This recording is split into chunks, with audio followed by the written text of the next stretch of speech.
Saudações a todos, que a paz esteja conosco, que nós possamos mais uma vez unir mentes e corações e assim fazer desta noite, deste dia, deste momento, né, um grande encontro para que possamos estudar as obras de Kardec. Vamos compartilhar a tela porque hoje nós vamos abordar o Livro dos Espíritos. Retomando nossos estudos, então, o Livro dos Espíritos, estamos na introdução ao estudo da doutrina espírita e nós vamos reiniciar do item 11º. Lembrando que este capítulo ele vai até o 17º. Então vamos retomar aqui os nossos estudos. 11º, que tem como temática grandes e pequenos. É estranho, acrescentam, que só se fale dos espíritos de personagens conhecidas e perguntam por que são eles os únicos a se manifestarem. Eis aí um erro, oriundo, como tantos outros, de observação superficial. Dentre os espíritos que vêm espontaneamente, há maior número de desconhecidos do que ilustres, designando-se os primeiros por um nome qualquer e muitas vezes por um nome alegórico ou característico. Quanto aos que se evocam, a menos que seja um parente ou amigo, é muito natural que nos dirijamos aos que conhecemos, de preferência aqueles que nos são desconhecidos. O nome das personagens ilustres impressiona mais e é por isso que são mais notadas. Então, aqui a gente já vai fazer um breve comentário, né? Novamente apontando para que as reuniões mediúnicas a que Kardec se refere, né, normalmente os espíritos que se apresentam é por evocação. É por isso que aqui nesse parágrafo ele fala que alguns que vêm, né, e outros que são evocados. Por isso que ele fala, quanto aos que se evocam. Isso significa que, né, tirando os que vêm espontaneamente, então, por isso que ele fala, quanto aos que se evocam, a menos que seja um parente ou um amigo, é muito natural que nos dirijamos aos que conhecemos, de preferência aqueles que nos são desconhecidos. Então, a gente percebe que a reunião mediúnica ela não é um ato passivo, como a gente hoje tem nas grandes reuniões, na grande maioria das reuniões mediúnicas no movimento espírita. Quando eu falo passivo, é aquela coisa que quem está na direção da reunião é o mentor da reunião, como se coubesse a ele escolher quem ele vai trazer para a reunião. E normalmente se traz sofredores e obsessores. A evocação, de uma certa forma, meio velada, ela é quase que proibida, né? Você não pode evocar.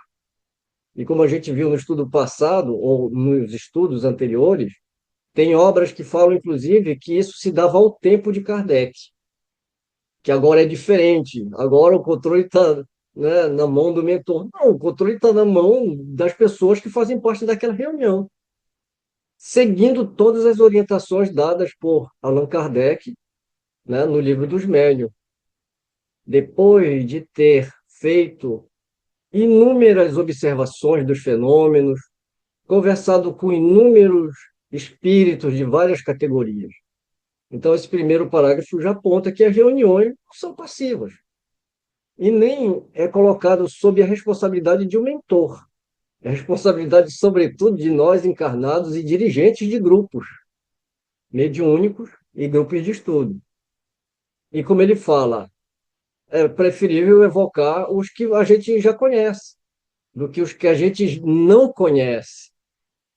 e ele vai desenvolver um pouquinho mais o raciocínio adiante, e eu vou poupar os comentários, né? Porque o próprio Kardec vai nos esclarecer. Acham também singular que os espíritos de homens eminentes atendam familiarmente ao nosso apelo e se ocupem, às vezes, com coisas insignificantes em comparação com as de que se ocupavam durante a vida. Isso nada tem de estranho para os que sabem que o poder ou a consideração de que esses homens gozaram nesse mundo não lhe dá nenhuma supremacia no mundo espiritual.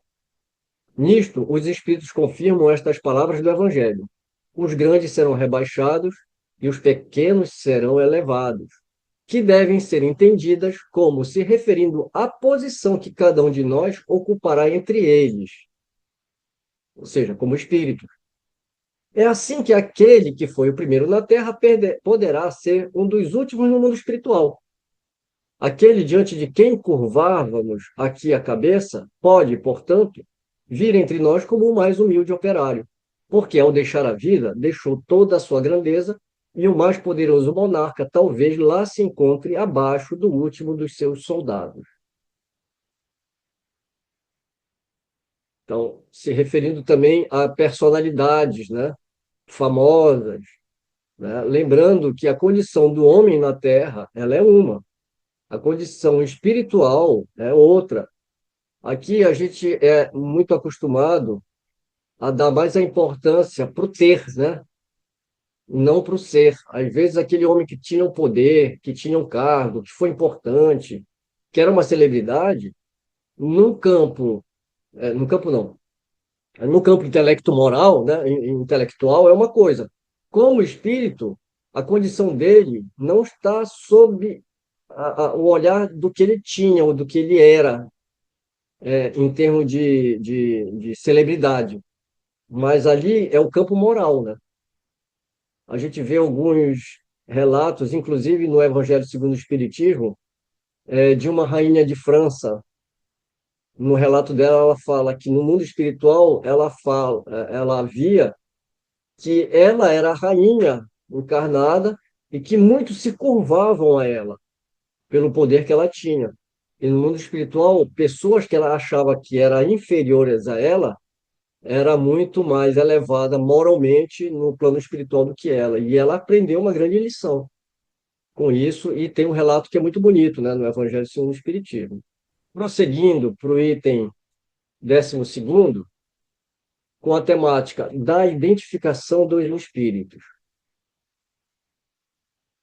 Um fato demonstrado pela observação e confirmado pelos próprios espíritos é o de que os espíritos inferiores muitas vezes se apresentam com nomes conhecidos e respeitados, né? Então, seguindo as ideias dos grifos aqui, né? Então, muitas vezes, um espírito inferior pode se apresentar com um nome conhecido e respeitado. Quem pode, pois, assegurar que os que dizem ter sido, por exemplo, Sócrates, Júlio César, Carlos Magno, Fénelon, Napoleão, Washington, etc., tenham realmente animado essas personagens? Essa dúvida existe entre alguns adeptos fervorosos da doutrina espírita. Admitem a intervenção e a manifestação dos espíritos, mas perguntam que controle podemos ter de sua identidade. Semelhante controle é, de fato, muito difícil de estabelecer-se, embora não possa ser feito de modo tão autêntico como por uma certidão de registro civil pode, ao menos por presunção, segundo certos indícios. Então, é uma coisa que é muito importante, né? Esse questionamento. Nós sabemos, como ele coloca, que a manifestação desses espíritos, elas podem ocorrer, mas como controlar? Então, Kardec está levantando exatamente essa questão. Como é que a gente pode controlar? Né? Porque não tem uma certidão, né? Um registro que o espírito possa apresentar e a gente fala, não, é verdadeiro, né? É ele. E a partir de aqui, ele vai desenvolver, então, essa temática, né, da identidade dos espíritos.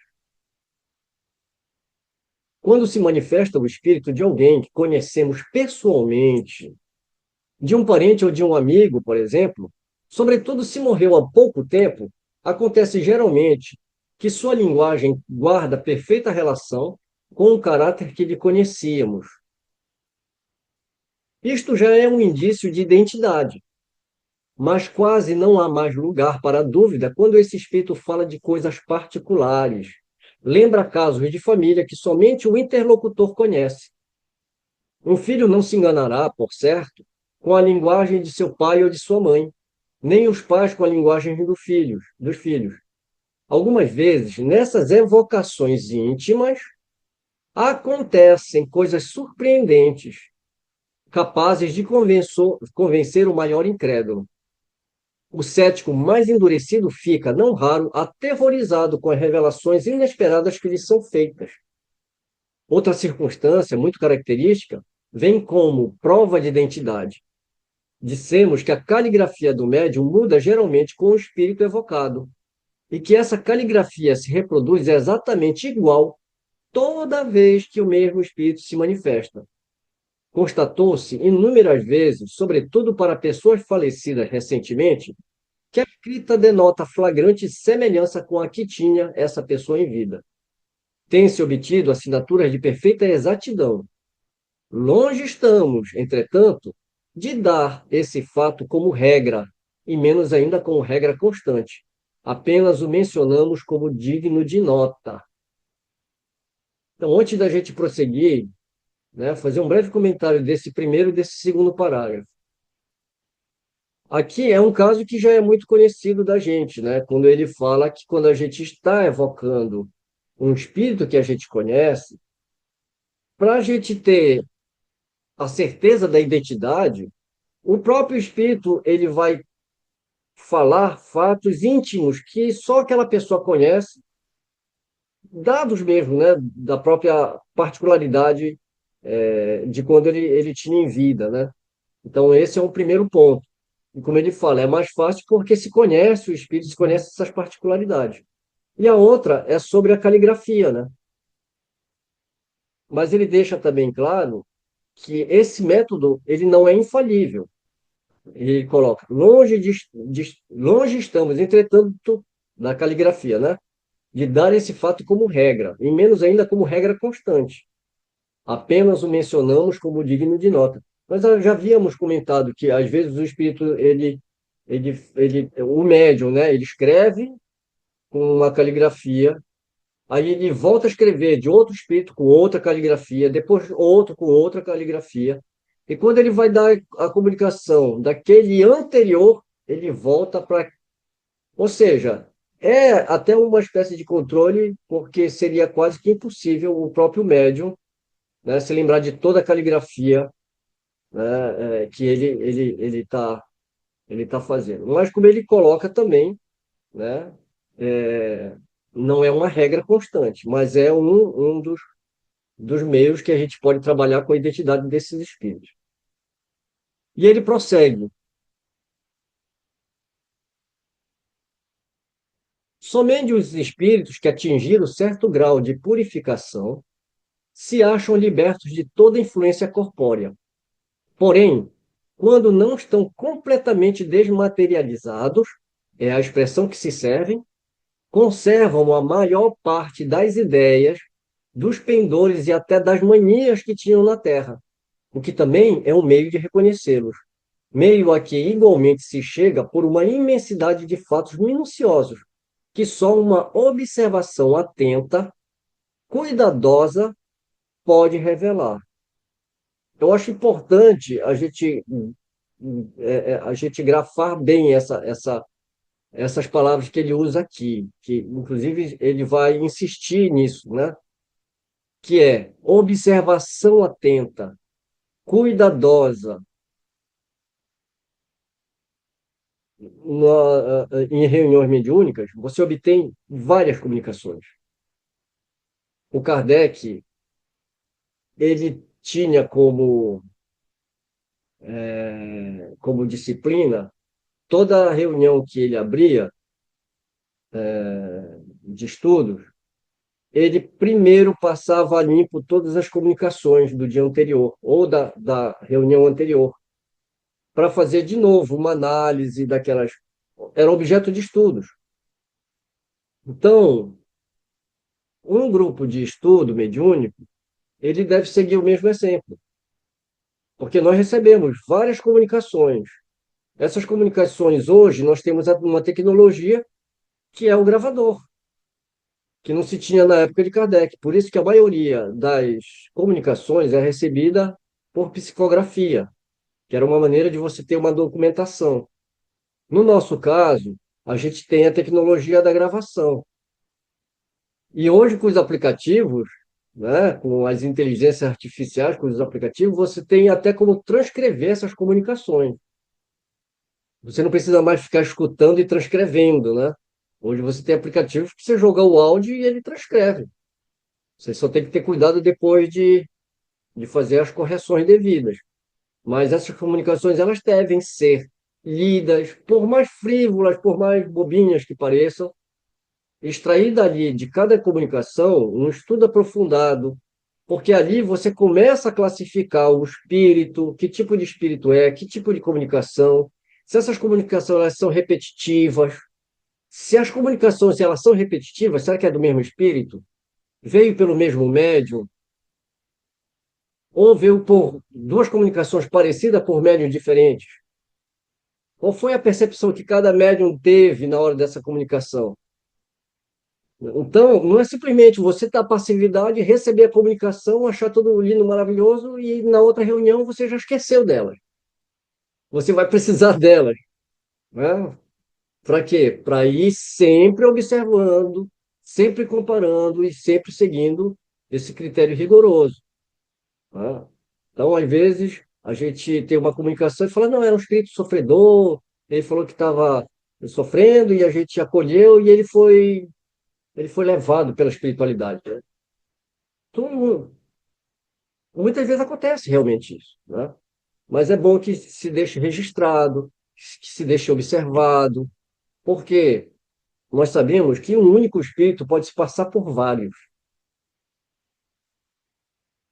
E uma vez nos perguntaram, mas por que que um espírito ficaria dando várias comunicações, né? O mesmo espírito fica dando, tentando se disfarçar como um espírito sofredor, para atrapalhar a reunião, para fazer a reunião não ir para frente. Porque se você se ocupa de um sofredor, você não tem tempo para fazer a reunião de estudo com esses espíritos superiores. Então, tem muita coisa para a gente pensar nessas comunicações, não é verdade?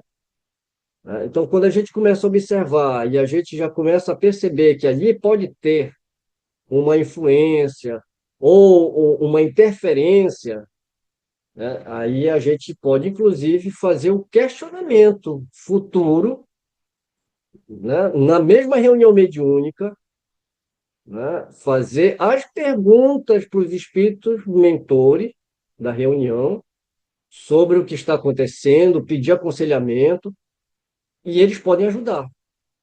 Ah, mas por que eles não falam? Porque não é tarefa deles falar para a gente, é a gente que tem que fazer esse exercício. E não é isso que Kardec fez o tempo todo? Então, muito interessante a gente observar novamente esses pontos. Por isso que eu chamo mais uma vez a atenção. E você vai ver que essa palavra ela vai se repetir durante toda essa introdução e durante toda a obra. Só uma observação atenta, cuidadosa, pode revelar, né? Ou seja, uma imensidade de fatos minuciosos, que às vezes você deixa passar porque você não faz esse trabalho. Continuando. Vêem-se escritores a discutir suas próprias obras ou doutrinas, aprovando ou condenando certas partes delas. Outros espíritos, ao lembrar circunstâncias ignoradas ou pouco conhecidas de suas vidas ou de suas mortes. Enfim, todas as coisas que são ao menos provas morais de identidade únicas que se podem invocar, tratando-se de coisas abstratas, né? Perdão, eu devia ter terminado o parágrafo, mas eu espero que tenha ficado entendido essa parte, tá? Tudo bem até aqui?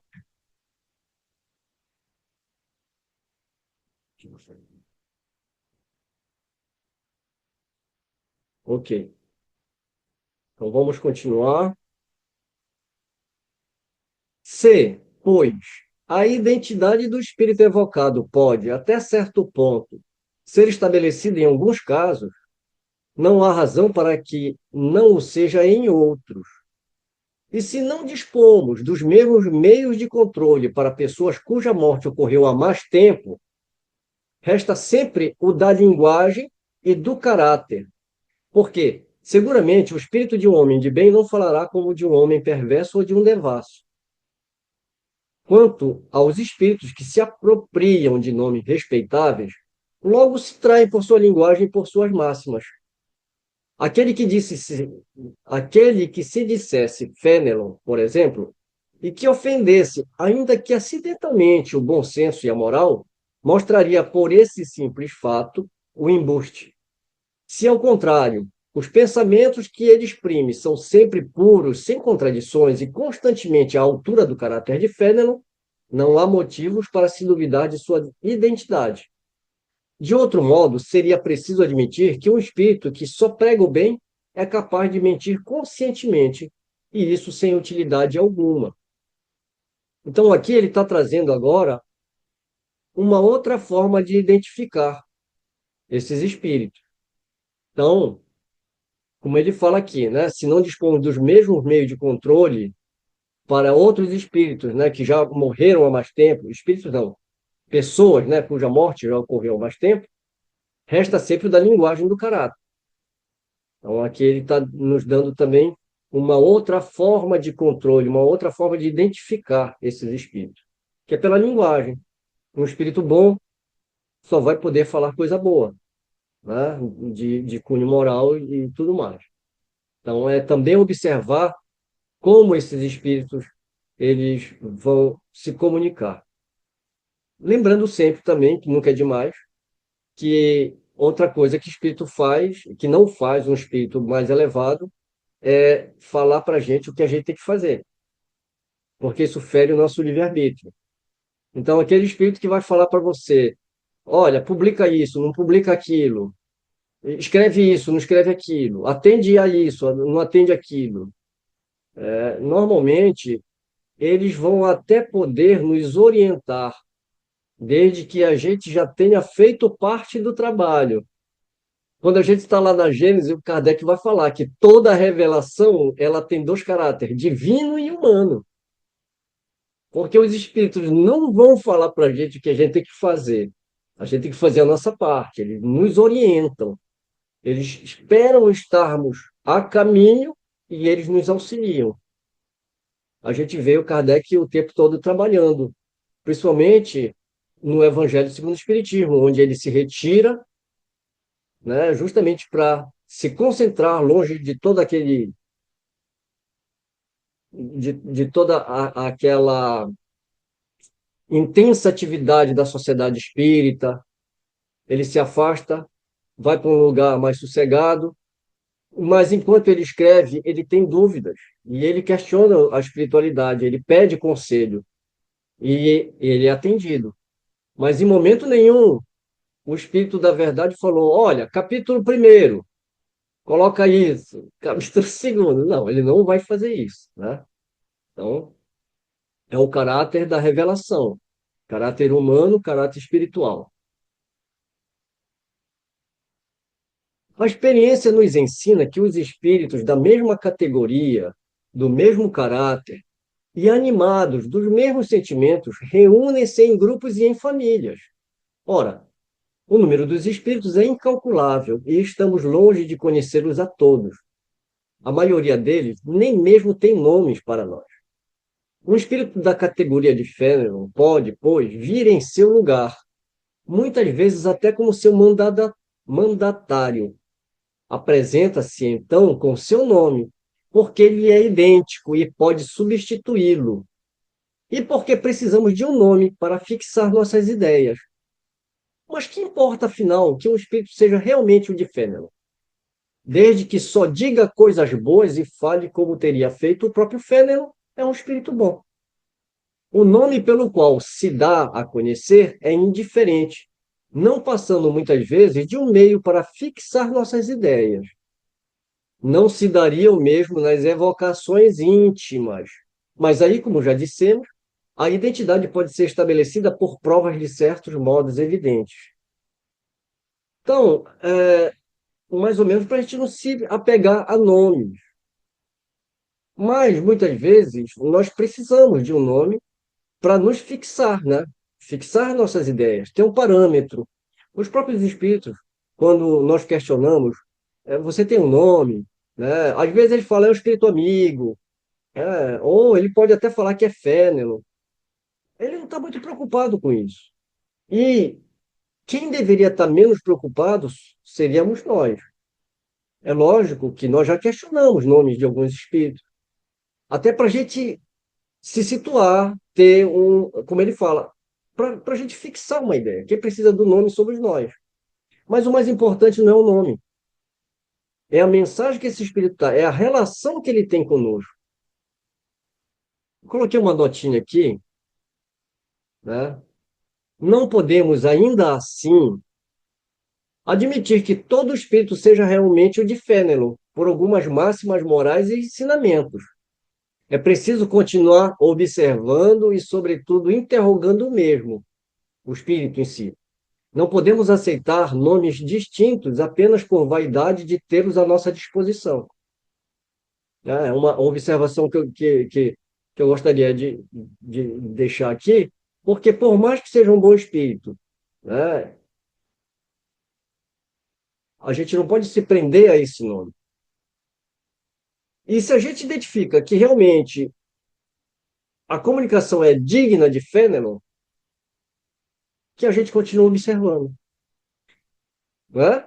Que a gente continue interrogando esse espírito, porque uma hora ele pode se trair, né? Ou a gente pode realmente confirmar que estamos diante de um espírito superior. E não tenham medo de perguntar, de questionar, porque o espírito superior ele não se ofende. Ao contrário, né? Ele vai até respeitar e vai até achar bom, eu acredito. Por fim, é certo que a substituição dos espíritos pode causar uma porção de equívocos, resultar em erros e muitas vezes em mistificações.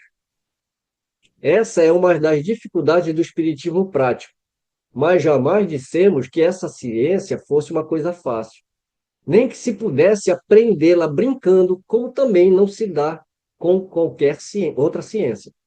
Nunca será demais repetir que ela exige um estudo assíduo e geralmente muito prolongado.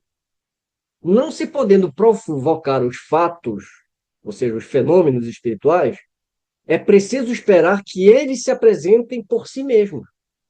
Muitas vezes, esses fatos ocorrem por efeito de circunstâncias em que menos se pensa. Para um observador atento e paciente, os fatos são abundantes, porque ele descobre milhares de matizes característicos que, para ele, são raios de luz. O mesmo se dá com as ciências comuns. Enquanto o homem superficial não vê numa flor mais que uma forma elegante, o sábio descobre nela tesouros para o pensamento.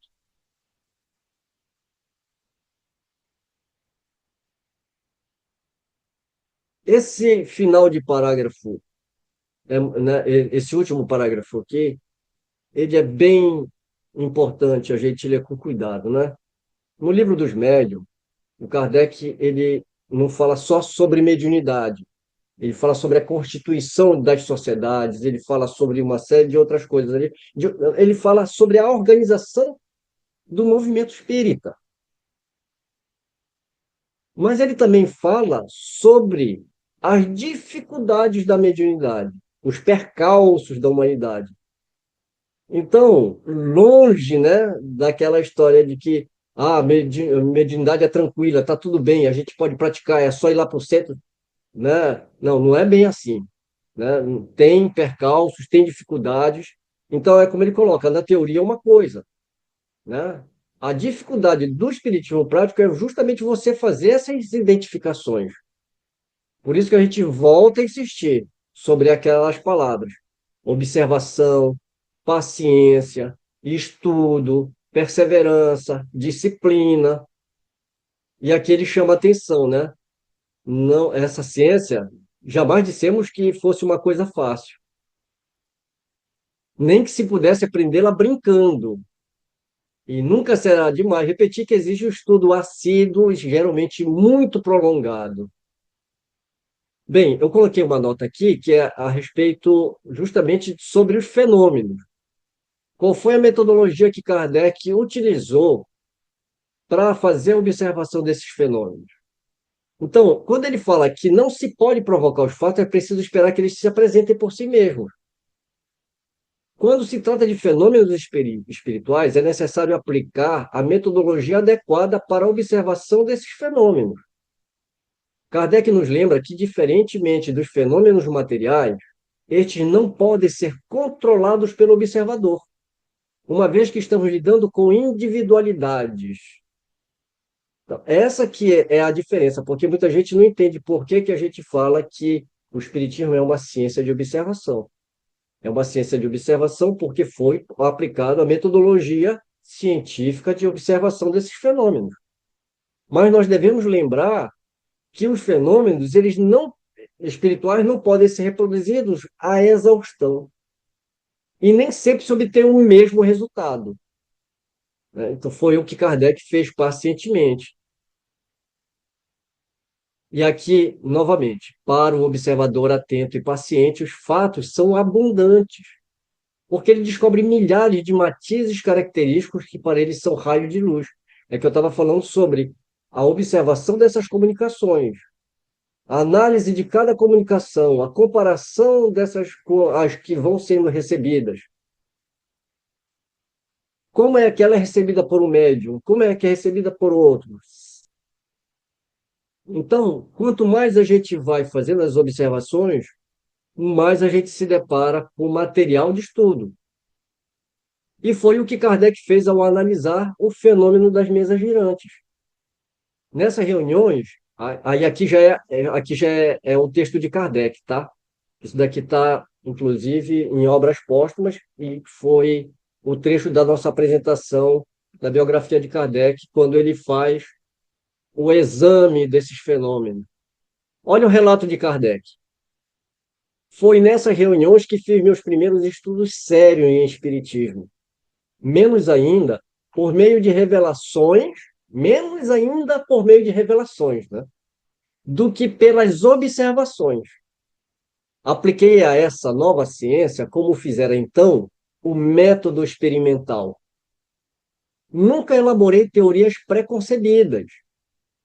Observava cuidadosamente, comparava, deduzia consequências, dos efeitos procurava remontar as causas, por dedução e pelo encadeamento lógico dos fatos, só admitindo como válida uma explicação quando ela pudesse resolver todas as dificuldades da questão.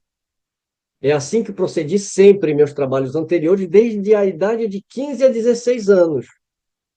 Ele se refere ao tempo que ele estudou com Pestalozzi, justamente essa metodologia. Compreendi, antes de tudo, a gravidade da exploração que ia empreender. Quando a gente está estudando mediunidade, será que a gente compreende a gravidade da exploração que a gente vai empreender? Entrevi naqueles fenômenos a chave do problema tão obscuro e tão controvertido do passado e do futuro da humanidade. A solução que eu procurara durante toda a minha vida era, em suma, toda uma revolução nas ideias e nas crenças. Era necessário, portanto, agir com circunspecção e não levianamente, ser positivista e não idealista, para não me iludir. Mais uma vez, positivista no sentido, né, de agir pela observação, agir pela racionalização, e não por um ideal, para que ele não se iludisse. Eu já li muitas vezes essa introdução, né? Mas estudar como a gente está estudando, a gente começa a enxergar coisas que a gente não via, né? Quando a gente vai lendo linha por linha. E também o amadurecimento também, né? O trabalho com reunião mediúnica, o trabalho com, né? A gente vai tendo um amadurecimento, pelo menos a gente acha, né? Que a gente vai tendo um amadurecimento, uma compreensão melhor. E é impressionante como tá tudo aqui, né? Ah, tá tudo aqui e é como parece que a gente não via, né? É bem isso aí, Mário. Enquanto a gente estava lendo, eu acredito que a Cris também devia estar fazendo a mesma coisa. Lembrando das mediúnicas que a gente participava, né? E quanta coisa podíamos ter feito diferente. Como se poderia ter sido muito mais aproveitada essas reuniões se esse entendimento fosse mais profundo dentro de nós. Mas Quanta isso também coisa faz parte, né? poderia Faz ser. parte do, Faz parte. faz parte do aprendizado também, né? É, do aprendizado, realmente. Eu lembrei daquela frase, né? Poxa, se eu não tivesse errado tanto, né, eu não teria a maturidade que eu tenho hoje. Aí o outro fala, mas se você só tem porque você errou bastante, né? Agora, é lógico, né? É só não permanecer no erro, porque eu acho que o grande erro, se é que a gente pode falar de erro e acerto, né? Mas usando essas palavras por falta de outras melhores, eu acho que o grande erro não é a experiência em si, né? Mas é a acomodação, porque o nosso grupo passou por muitos questionamentos. E, aliás, eu acredito que hoje a gente tem muito mais questionamentos do que ontem. Então, ultimamente tem surgido um monte de questões, né? Então, aí a gente tem duas escolhas: usar do nosso orgulho e comodismo e falar, não, a gente está certo e continuar assim. Aí a gente sempre vai ter aquela reunião mediúnica assim, né? Sem sobressalto, sempre a mesma coisa, sempre os mesmos espíritos, sempre para que esquenta a cabeça, né? Então, eu falo até por orgulho que é uma maneira de você falar, não, eu estou certo e é assim, né? Eu vou fazer um parêntese aqui rapidinho, a gente já volta para o assunto. Vou fugir, mas eu volto. Mas foi que eu vi com muitos, muitas figuras do movimento espírita que falaram assim: eu estudo há 40 anos essa doutrina, né? Mais ou menos isso. Aí vem a adulteração, as provas, e se ele admite, é como se ele estivesse falando assim: eu passei 40 anos errado, eu tenho que admitir que eu estive errado todo esse tempo. Às vezes tem um pouco de orgulho também do cara falar não. Aí o que que ele tenta fazer? Ele fala: olha, não houve adulteração, as duas obras é dele. Não é isso que a pessoa fala, que as duas é dele, né? Então ele corrigiu, então ficou até bom essa aqui. Essa passagem aqui ficou até melhor. Aí eu fico pensando, né? É o cara colocar band-aid numa hemorragia ali, numa fratura exposta, colocar um band-aid, né? Isso daí não é orgulho? Tirando os interesses que a gente sabe que tem, mas tirando todos, não é orgulho? Então, o problema não é errar, né? O problema é você ter consciência que você pode melhorar a coisa, você pode aprofundar. Então, é isso que faz a gente caminhar, né? Porque senão a gente trava, né? Mas tem muitas coisas que a gente tem se questionado aqui na nossa reunião mediúnica, né? E está valendo a pena, né?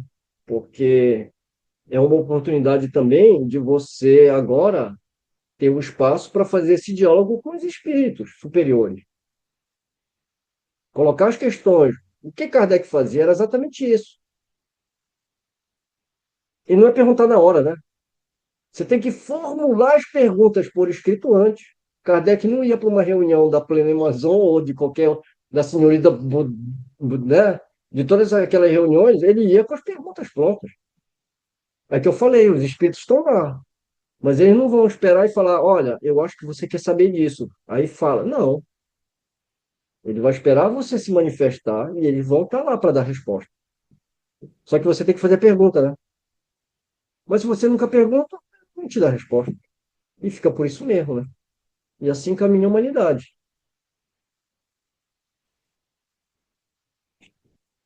Item 13. A temática é as divergências de linguagem. As observações anteriores nos levam a dizer algumas palavras acerca de outra dificuldade, a da divergência que existe na linguagem dos espíritos. Sendo os espíritos muito diferentes uns dos outros, do ponto de vista dos conhecimentos e da moralidade, é evidente que a mesma questão pode ser por ele resolvida em sentidos opostos, conforme a categoria que ocupem, exatamente como sucederia entre os homens se a propusessem, ora a um sábio, ora a um ignorante, ora a um gracejador de mau gosto. O ponto essencial, já o dissemos, é saber a quem nos dirigimos. Mas ponderam como se explica que os espíritos reconhecidos como seres superiores nem sempre estejam de acordo entre si. Diremos, em primeiro lugar, que, independentemente da causa que acabamos de analisar, existem outras que podem exercer certa influência sobre a natureza das respostas, a abstração feita do caráter dos espíritos. Este é um ponto capital, cujo estudo trará a explicação. É por isso que dizemos que estes estudos requerem atenção demorada, observação profunda e, sobretudo, como o exigem todas as ciências humanas, continuidade e perseverança. Porque não é fácil você analisar, né, essas individualidades. Por isso que fala que requer uma atenção demorada. É o que eu estava me referindo àquelas comunicações. As comunicações têm que ser analisadas, né?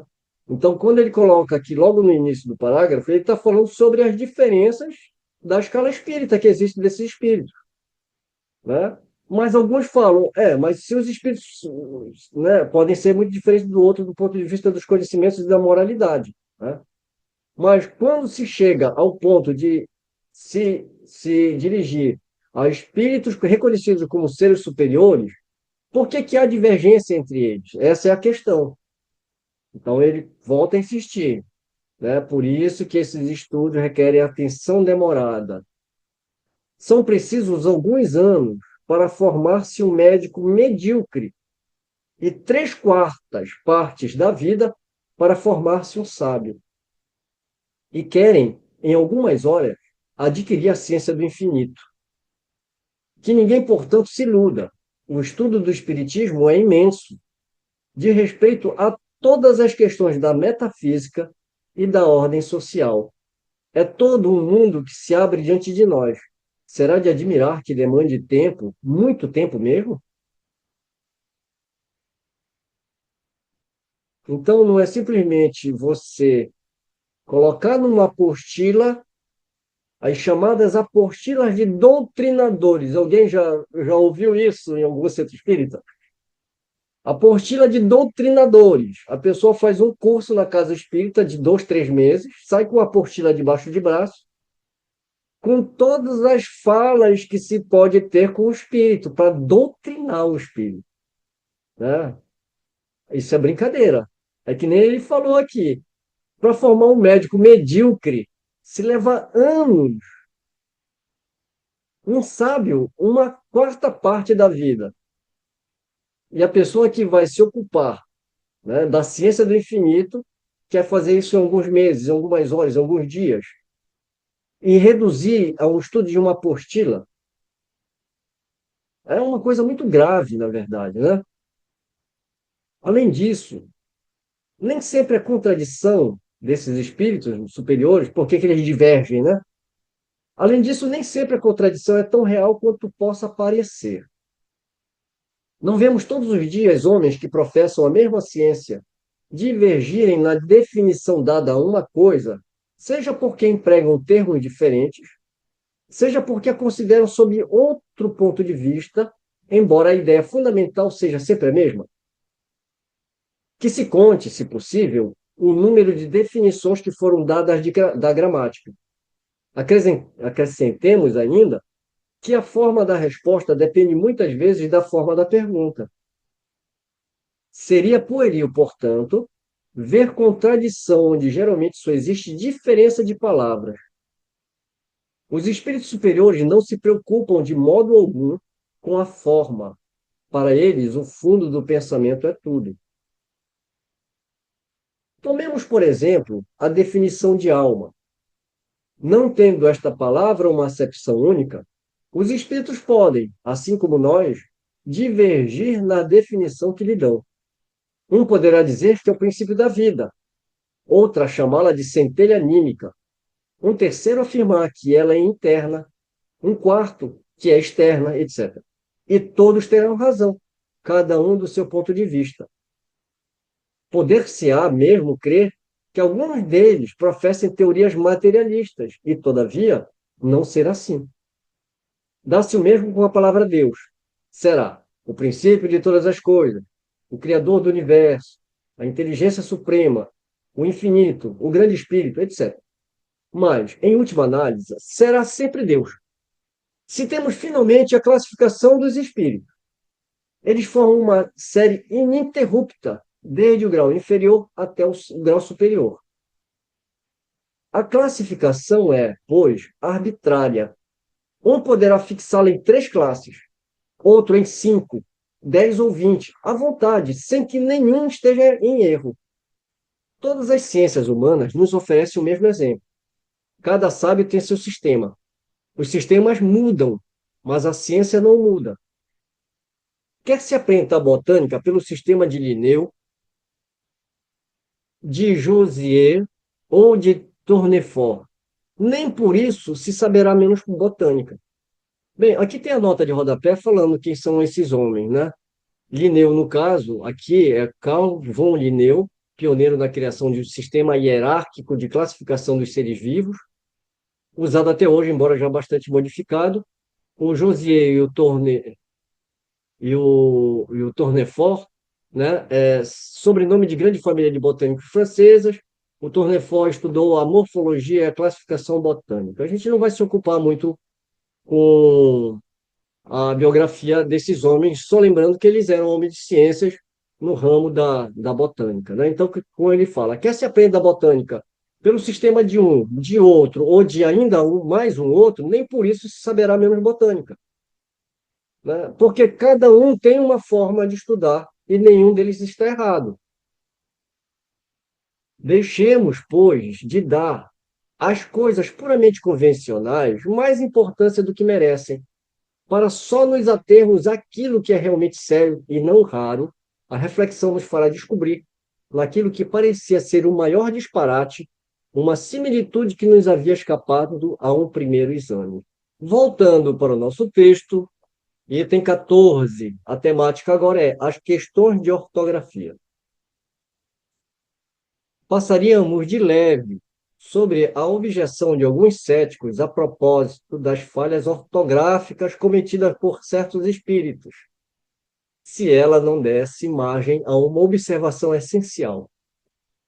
A ortografia deles, cumpre dizê-lo, nem sempre é impecável, mas é preciso ter a razão muito estreita para se fazer disso objeto de crítica séria, dizendo que, uma vez que os espíritos tudo sabem, devem saber ortografia. Poderíamos opor-lhes inúmeros pecados desse gênero, cometidos por mais de um sábio da terra, o que em nada lhes diminui o mérito. Entretanto, há neste fato uma questão mais grave.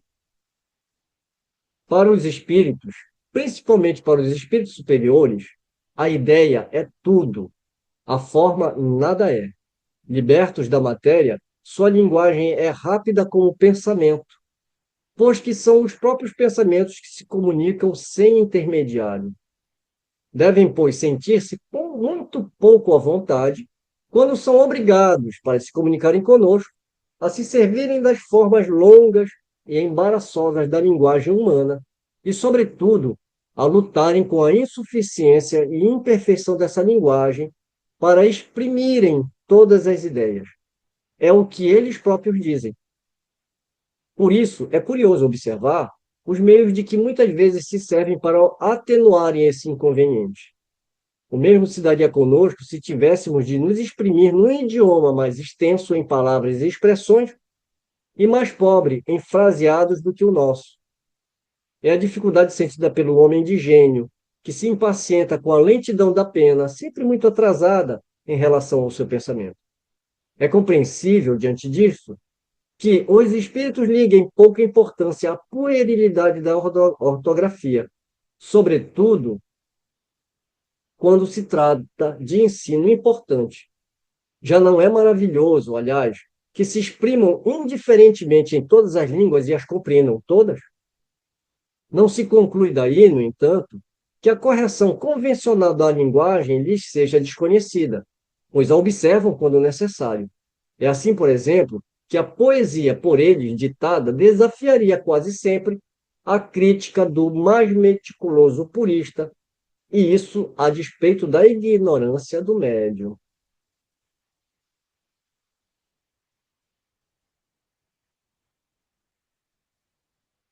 Bem, mais uma vez, coincidentemente, hoje nos estudos, pela manhã, nós falamos exatamente sobre a comunicação dos espíritos. Estamos no Japão, né? E eu não sei qual foi o momento do estudo que a gente estava falando sobre a linguagem. Qual é a linguagem usada, né? É o japonês? É o português? E eu contei um caso curioso que, uma vez dialogando com um espírito, e a médium falava ambas as línguas fluente, tanto português como japonês, eu acredito que pela comunicação a médium se sentiu mais à vontade da língua japonesa e começou a desenrolar o japonês. E nós acompanhamos o raciocínio em japonês até onde o nosso conhecimento da língua permitiu, né? Aí, quando chegou num ponto que o próprio espírito, usando já um dialeto, a gente pede para médium, então, falar em português. E a médium continua falando em português. Por quê? Ah, porque ela sabia mais a língua. Não, porque o pensamento é a forma de comunicação do espírito. E, para falar a verdade, foi a única vez que aconteceu nesses 20 anos aí que a gente tem de reuniões. Mas aí é aquela coisa: somos um grupo de brasileiros, moramos no Japão, entendemos o japonês, mas a comunicação ela é pelo pensamento. Então, naturalmente, vai vir na língua que a gente está. É a tecla SAP, né? Agora, poderia vir em outras línguas? Poderia, mas qual é a utilidade disso? Né? Comunicação sendo uma língua ou sendo numa outra, né? Então, a gente não fica se perguntando por que que é em japonês, aliás, por que que é em português e não é em japonês. A gente não se preocupa com isso, porque a gente sabe que a linguagem que eles vão usar. E a gente sabe que a gente está atendendo espíritos que tiveram uma passagem na Terra, né, numa personalidade que eram japoneses ou que eram brasileiros, e às vezes espíritos que já viveram há séculos atrás, né, e espíritos superiores que nem vivem mais aqui, né? Então você está lidando com espíritos. E eles usam a linguagem do pensamento, e não uma linguagem terrena, né? E mesmo esses que ainda estão presos à sua personalidade, ele pode até achar que ele está se comunicando numa língua, mas a comunicação dele é feita pelo pensamento. Então, a tecla SAP já existe olha, há muito tempo, né? Muito mais antes do que a gente imaginava, né? Nós paramos aqui no item 14, iremos iniciar o item 15 na próxima semana. Eu acredito que, por hora, nós possamos ficar com as nossas reflexões até aqui no item 14. A próxima semana, nós entraremos no 15º com a temática A Loucura e Suas Causas. Acredito que hoje a gente ficou com muitas como sempre, né? Elucubrações na cabeça. E pensando no antes e no aprendizado de agora e um proceder futuro, né? Com mais sabedoria, mais conhecimento. É isso que esses estudos, cada vez, né, que a gente estuda e repete, e revisa e lê, vai esses conhecimentos, né? É como se estivesse ficando impregnado na nossa alma, né? Então, isso que importa. E importa também, né, a experiência que se teve antes, porque se tu não tem a experiência antes, tu não consegue, né, aprofundar tanto o estudo que se teve hoje, né? Porque é muito válido o que se passou, o que a gente, né, hoje né, estudou e ficou, né, meditando, isso que importa. Vamos agradecer mais uma vez a Deus, agradecer a presença de cada um de vocês e que todos possam ter uma boa semana de estudos também, e que a paz continue com todos. Um bom almoço para vocês e um bom soninho para nós aqui. Bom Então, final um de beijo no domingo para coração de todos. vocês. Tchau, Bom Cris. domingo, Beijão para você.